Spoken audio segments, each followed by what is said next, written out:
Today's topic is how to apply a realistic finish in any Revit project. Let's open one project.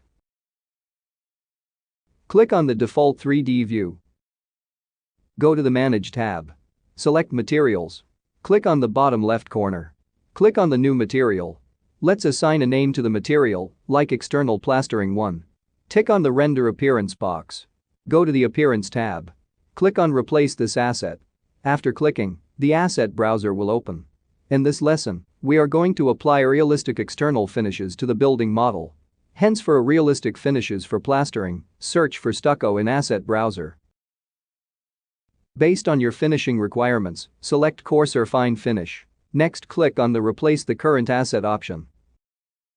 After clicking on the Apply tab, material will be assigned automatically.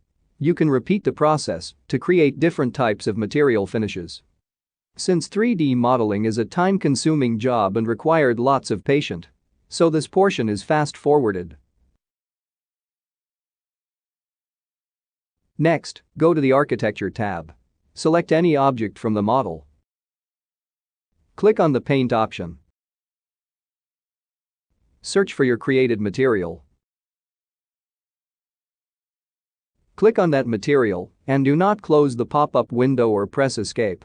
Click on the surfaces where you want to apply the created material.